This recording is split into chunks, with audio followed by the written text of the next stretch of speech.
You are not worthy of enlightenment. You need to learn everything first.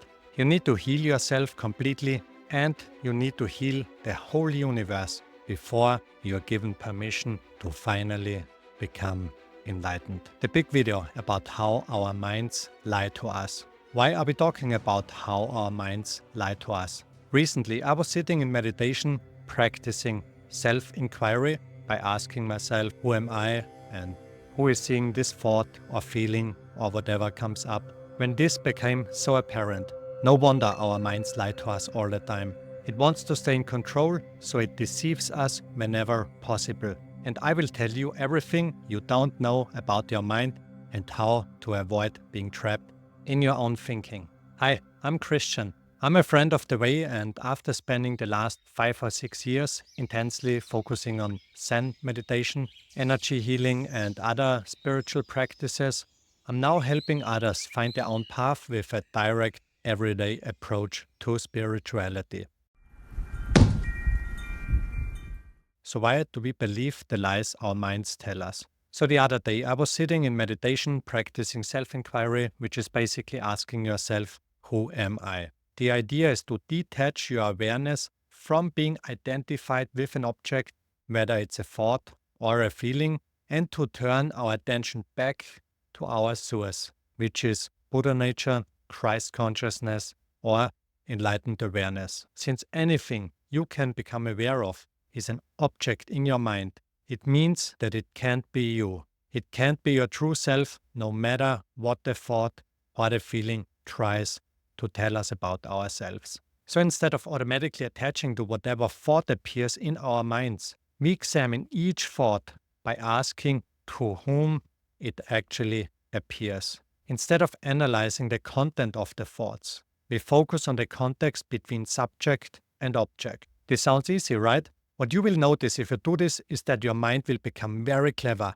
showing you thoughts that are either very deceiving or very disturbing, just in order for you to leave your role as subject and to identify with the thought again. It wants to keep identifying with thinking because our ego is made up of thoughts, and it wants to maintain control over you. It doesn't like it if you question its existence with self-inquiry. So this is the biggest conspiracy there is. If you love conspiracy theories, this is one of the most important ones you will ever encounter. The ego doesn't exist, you are pure awareness or emptiness, but for whatever reason, you become unconscious of it.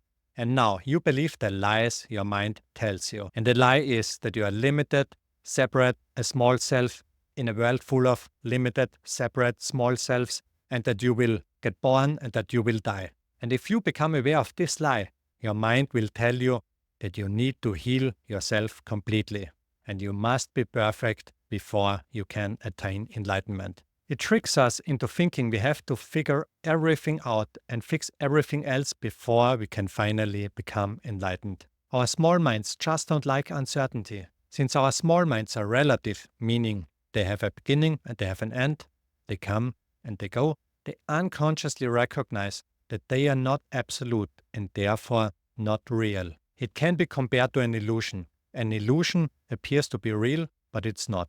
Just try to grasp a thought that you are having. It's impossible, you can't. The moment you try to grasp a thought, another thought has already entered your mind. And because our small minds, our thinking minds, know that they are not real, they seek something to which they can attach to. And what it attaches to is a belief pattern. It can be any kind of belief. Positive, like the idea that something out there will save us, or negative, such as believing oneself to be unworthy. Especially when we have entered into a spiritual journey, our small minds will become absolutely crazy. It will come up with all sorts of beliefs, trying to delay its own death. It will convince you of anything as long as you believe it, attach to it, and give your power to it. And what can be more powerful than a belief that convinces us to be unworthy of attaining enlightenment? I mean, we feel unworthy of enlightenment. We think we need to heal completely first, fix every aspect in our lives, and figure everything out. And before we do all of that, we believe we can't awaken to our true nature. And these beliefs seem so convincing to us. When we look at ourselves and how we behave in the world, we can see the many aspects where we lack skillfulness. We notice that we make many mistakes and that we are not always living up to being perfect. When we compare ourselves to enlightened masters who seem perfect, we can't help but notice our shortcomings. And as a result, we think we need to fix ourselves before we are worthy of attaining enlightenment. But what if this is not true? What if this is merely a lie our minds tell us in order to stay relevant? Lin Chi, an ancient Zen master, once said, "If you want to be no different from the patriarchs and Buddhas, then never look for something outside yourselves."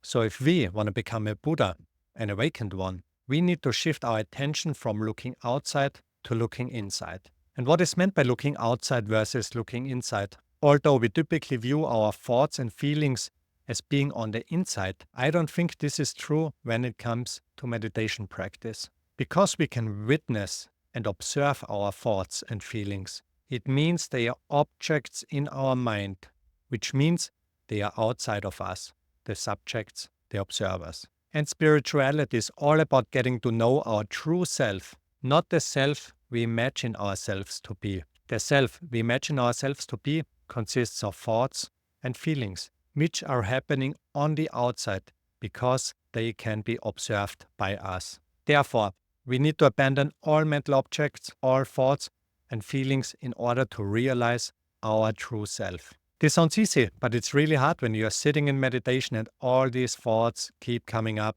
and they are saying that you are not good enough, that you are not ready for enlightenment, and whatever. Our minds will come up with all sorts of beliefs, and we tend to unconsciously attach to them and believe them. Therefore, we have to be completely radical with this. We have to shift our attention from mental objects back to ourselves. We need to abandon all ideas we have about ourselves. The good ones that tell us that we have made good spiritual progress, and the bad ones that imply that we are not good enough yet. It's best not to trust your mind, whatever it comes up with. Because it will always tell you a story that keeps you hooked to your small self, to your illusory sense of being human. Your thoughts will keep telling you that you are born, and that you will die, that you are limited, that you need to be afraid, that you are unimportant, and so on. It will always find an argument that keeps you hooked and leads you to abandon your spiritual practice. It knows your fears, vulnerabilities, and desires, and will use your weakest points to keep you addicted to your thinking. Your small self knows that it will vanish into nothingness once you see through it. Therefore, we need to be absolutely serious and earnest with our meditation practice. We need to discard all our thoughts and return our attention to our true self. And there is an easy way to accomplish this. A spiritual practice known in both the Hindu and Buddhist tradition is that of self-inquiry. When you are practicing self-inquiry, you basically keep asking yourself who it is that is witnessing all these thoughts and feelings. So whenever you observe a thought or a feeling, you just ask yourself, to whom does it appear?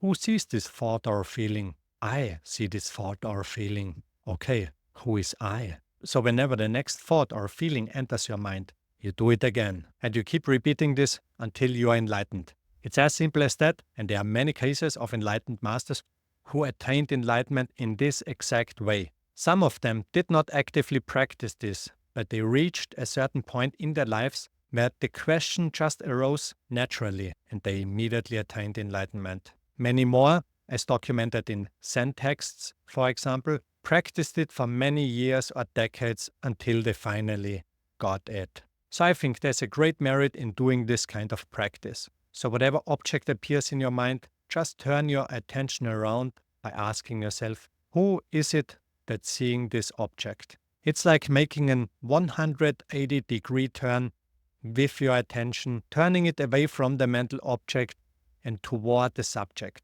the witness of the object, and doing it again and again and again. And many of you might now ask, how to know if you are doing it correctly? There's actually an easy way to tell if you are doing it correctly or not. So whenever your attention lands on something concrete, something finite, something that gives you an answer to the question of who am I, you are witnessing a mental object again. So when you feel a sense of accomplishment, a sense of security, a sense of knowing. Even if it's very subtle, you are identified with an object again. Instead of staying identified with this thought or feeling and trying to get rid of it, you just use it as an opportunity for self-inquiry again. You will see that mental objects will become more and more subtle. And you need to pay more attention not to get attached to even the subtlest objects in your mind. So whenever your attention lands on something, that's not it. Doing a 180-degree turn with your attention correctly will lead you to a place of not knowing. It's like throwing a small stone, a pebble, into a deep, deep mountain lake and just watching it disappear into the vast space of nothingness and staying with that nothingness. Now, if the thought comes up, I am nothing, your attention has just landed on an idea, a mental object, and identified with it. Because in true not knowing, who would be there to make such a claim? So be aware of that. You can do this practice in your everyday life situations. When you are going for a walk, simply ask yourself, who is doing the walking? If you go shopping, ask yourself, who is doing the shopping? If you are talking to someone, ask yourself, who is doing the talking? And just stay with the silence, with the not knowing that follows the questions. And slowly but surely, you will lose your attachments to all mental objects and the capacity to stay in the not knowing and as the not knowing will increase until it will fill the entire universe. All right, so much about disregarding all our mental objects and making a commitment to find our true self, our Buddha nature. If you have any questions about this practice, please let me know in the comments. Also, don't forget to like and save the video and make sure to click the link in the bio to subscribe to my free newsletter. See you the next time, your friend of the way. Bye.